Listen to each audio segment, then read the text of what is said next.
É meia-noite, a hora do espanto. Você aí, no conforto e silêncio do seu quarto. Acha que está seguro?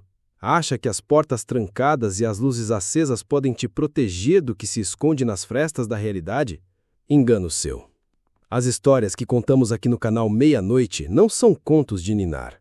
Elas são sussurros de eventos reais, ecos de britos que nunca silenciaram, cicatrizes na história que continuam a sangrar.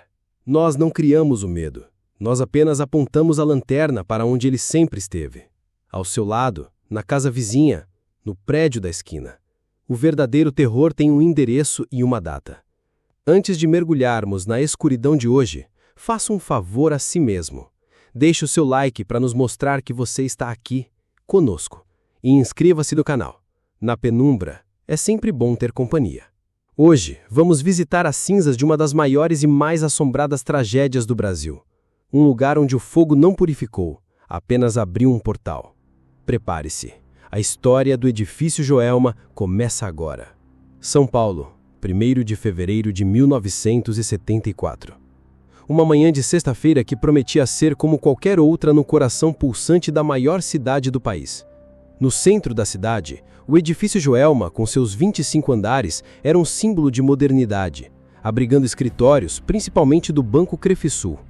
Centenas de pessoas subiam os elevadores, ligavam seus computadores e preparavam o café, alheias ao fato de que, para muitas delas, aquele seria o último nascer do sol. O terror começou de forma banal, quase silenciosa. Por volta das 8h45 da manhã, no 12º andar, um curto-circuito em um aparelho de ar-condicionado gerou a primeira faísca. Uma faísca insignificante, que encontraria um banquete macabro para se alimentar. O interior do Joelma era revestido com tudo que o fogo mais ama. Divisórias de madeira, carpetes sintéticos, cortinas de tecido, forros de fibra plástica. Em minutos, o que era um pequeno foco de incêndio se transformou numa besta faminta e incontrolável, rugindo pelos corredores e engolindo andares inteiros. O desenho do prédio, que antes era motivo de orgulho, tornou-se sua maior armadilha. Havia apenas uma escada de emergência, que rapidamente foi tomada por uma fumaça negra, densa e tóxica, tornando-a uma chaminé da morte. Os elevadores, instintivamente procurados por muitos em pânico, viraram fornos verticais. A energia foi cortada e eles pararam, prendendo dezenas de pessoas em caixões metálicos que seriam lentamente cozinhados pelo calor infernal que subia pelo poço. O pânico se instalou. Nos andares superiores, o ar tornou-se irrespirável. O calor era tão intenso que derretia máquinas de escrever e retorcia o aço. As janelas, antes vistas da paisagem urbana, agora eram a única promessa de ar, a única rota de fuga. E o que se viu a seguir foi uma das cenas mais aterrorizantes da história do Brasil. Desesperadas, vendo as chamas se aproximarem por trás e a fumaça sufocante preencher seus pulmões, as pessoas começaram a tomar a decisão mais terrível de todas. Elas começaram a pular. 1, 2, dezenas de silhuetas negras se projetando contra o céu cinzento, caindo por 25 andares até o impacto brutal no asfalto. A imprensa, que chegou rapidamente, transmitiu ao vivo o que ficou conhecido como a chuva de corpos. Famílias em casa, assistindo à TV, viam seus entes queridos se atirando para a morte. Os bombeiros, com suas escadas Magiros, só conseguiam alcançar até o 12º ou 13º andar. Para os que estavam acima, a única esperança era o telhado. Dezenas correram para o topo, acenando por socorro, enquanto o chão sob seus pés se aquecia cada vez mais. Helicópteros realizaram resgates heróicos, mas não havia espaço para todos. O fogo continuava subindo, implacável.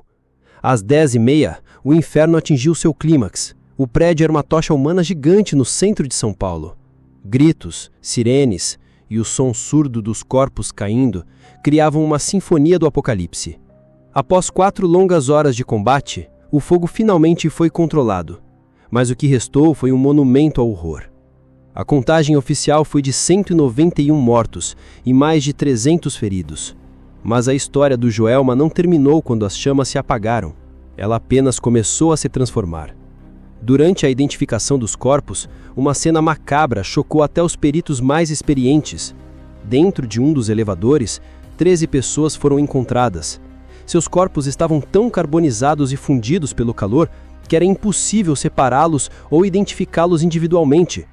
Sem ter como serem reclamados por suas famílias, eles foram enterrados juntos, em covas coletivas, lado a lado no cemitério São Pedro. Nasceram ali as 13 almas do edifício Joelma. Logo, relatos estranhos começaram a surgir. Pessoas que visitavam o túmulo das 13 almas e pediam graças afirmavam ser atendidas. A cova coletiva virou um ponto de peregrinação e adoração popular. Mas a assombração mais forte estava reservada para o próprio local da tragédia. Anos antes da construção do Joelma, o terreno abrigou uma casa que foi palco de um crime brutal conhecido como o Crime do Poço, em 1948. Um jovem químico assassinou sua mãe e 2 irmãs e jogou os corpos num poço cavado no quintal. Muitos acreditam que essa maldição original do terreno nunca foi embora e que o incêndio foi apenas o ápice de uma energia maligna que já habitava ali. O prédio foi reformado e rebatizado como Edifício Praça da Bandeira. Mas o nome não enganou as almas. Funcionários e visitantes do novo prédio começaram a relatar fenômenos inexplicáveis. Vultos nos corredores, o som de lamentos e gritos vindos de andares vazios, elevadores que se moviam sozinhos, parando exatamente no andar onde as 13 almas morreram. O cheiro de fumaça e carne queimada que aparecia do nada. A sensação de ser observado, toques gelados e sussurros no pé do ouvido. O Joelma não é apenas a história de um incêndio. É a história de um portal que se abriu, liberando não só o fogo, mas o desespero, a dor e o pânico em sua forma mais pura. Uma energia tão densa que se impregnou nas paredes, no chão, no ar. Uma cicatriz que não apenas marcou a cidade, mas que continua a assombrar, lembrando a todos que o verdadeiro inferno pode ser um lugar na Terra, com endereço e CEP. O fogo do Joelma se apagou há décadas, mas a energia daquele desespero, os ecos dos gritos, o pavor final, eles não vão a lugar algum. Eles permanecem, presos no loop da tragédia. E é para esses lugares que nós, do canal Meia-Noite, olhamos. Nós não contamos apenas a história, nós escutamos os fantasmas que ela deixou para trás. Se você chegou até aqui, se sentiu o arrepio na espinha e o aperto no peito, você entende o que fazemos. Você não é mais apenas um espectador. Você olhou para o abismo conosco. Pense nisto esta noite, quando apagar a luz. Pense nos ecos que podem estar presos nas paredes do seu próprio prédio, nos sussurros que o vento traz. Se você sobreviveu até o fim, nos mostre que está conosco nesta escuridão.